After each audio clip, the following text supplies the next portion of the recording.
women who are married understand this. The book of Ecclesiasticus, chapter 32, verse 8. Let thy speech be short, comprehending much in few words. Be as one that knoweth and yet holdeth his tongue. This is an art. How to speak briefly. How to keep it short and sweet. For example, if a man that you want to be with asks you a yes or no question, don't ramble. Answer yes or no. Crazy idea, right? Bruh. If a man asks you a question and the question is yes or no, literally answer yes or no. This is not rocket science. Do not turn a one-word answer into a 3-hour soliloquy. Can I get a witness? Yes. And just because you know something doesn't mean that you should say something. You shouldn't always speak whatever is on your brain.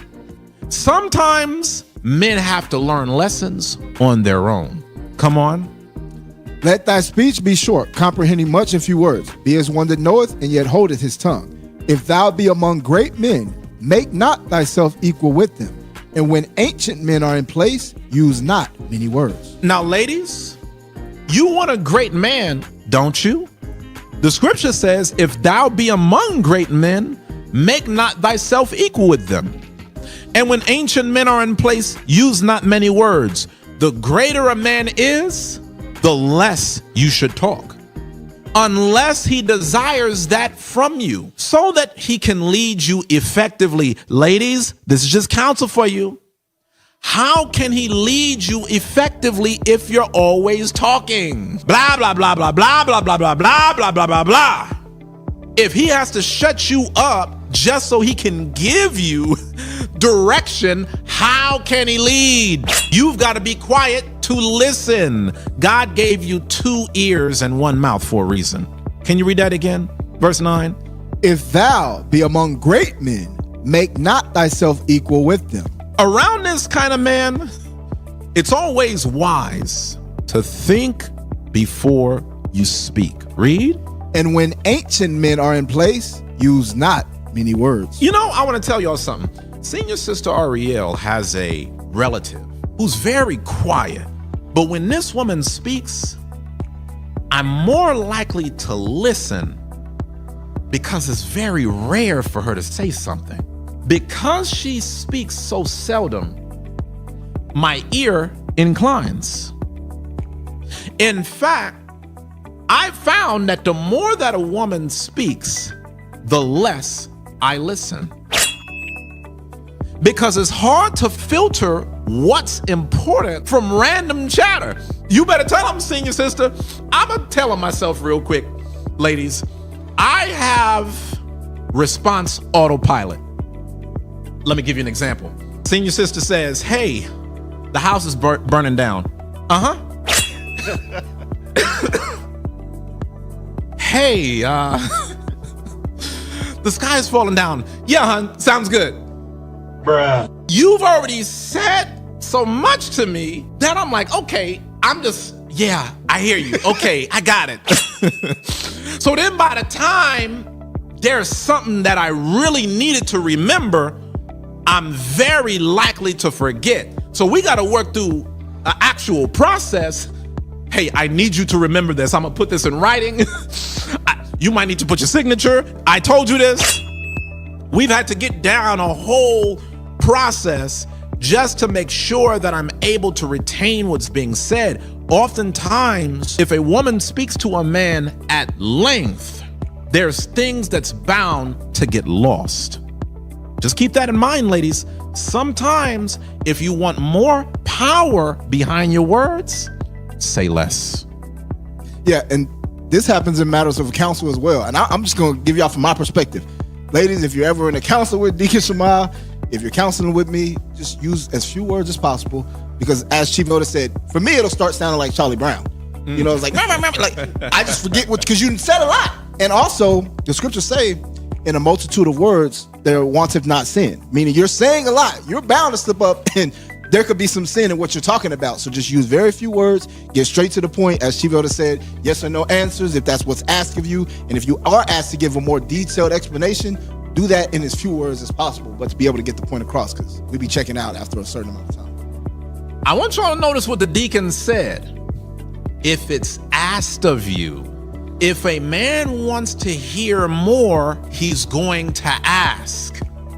If you see a man zoned out, just bobbing his head, that means you're talking too much.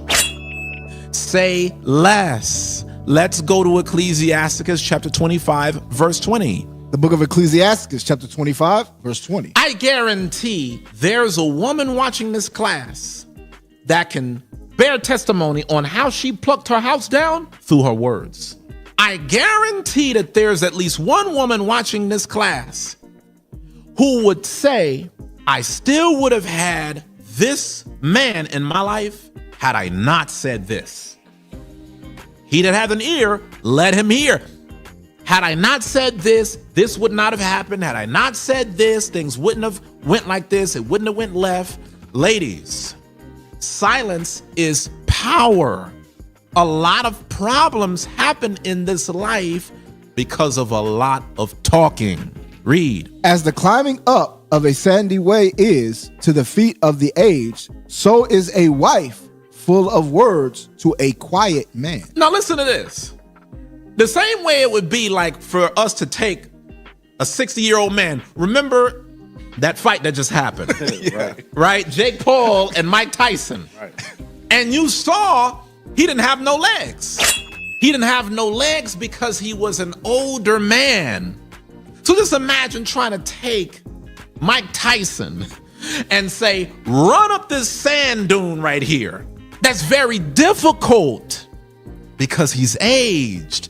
The same way that it's difficult for an aged man to climb up a sandy way, it's difficult to hear a woman full of talk. Fatality.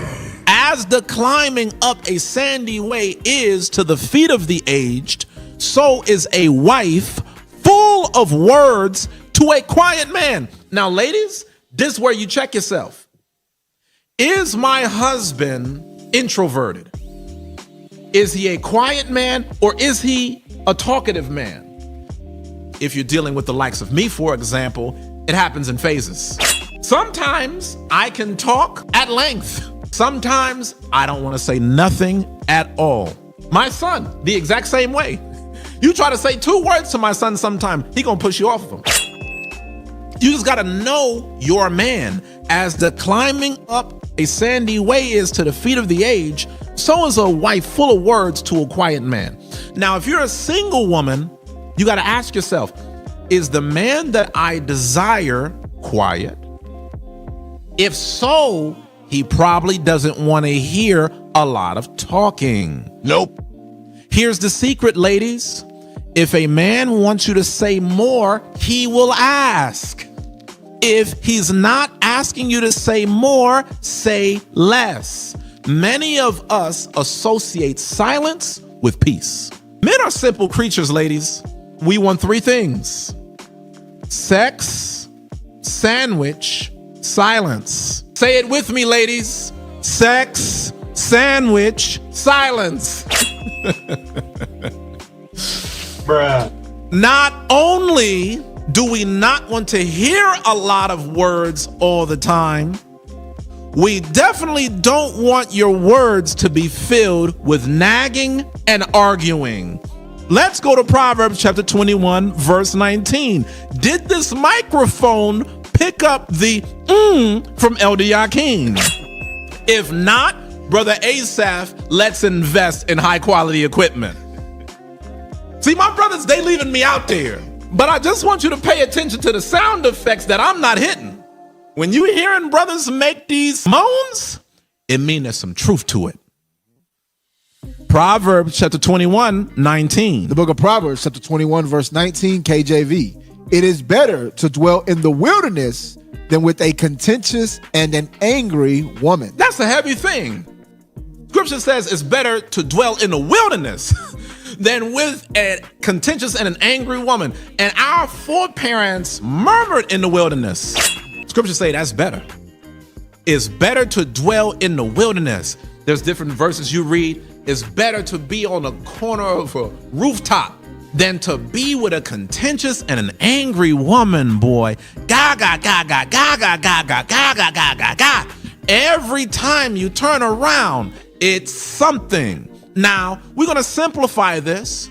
We're going to read this in the CEV version. CEV. It is better out in the desert than at home with a nagging, complaining wife. Fatality.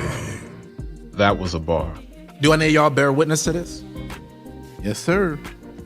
Well, you know what the not with my wife currently, but right. I have experience. I definitely have that experience for sure. All praises. You know, the scripture says, in the mouth of 2 or 3 witnesses shall a matter be established, right? So I'm glad that I'm not the only one that bears record on such things. The scripture says it's better out in the desert than at home with a nagging, complaining wife. You know, you try to check all these boxes. Didn't do this. Ladies, keep this scripture in mind. I know a lot of times y'all think that men are the way that they are just for the hell of it, but God actually made us a certain way. That's why Proverbs is writing this.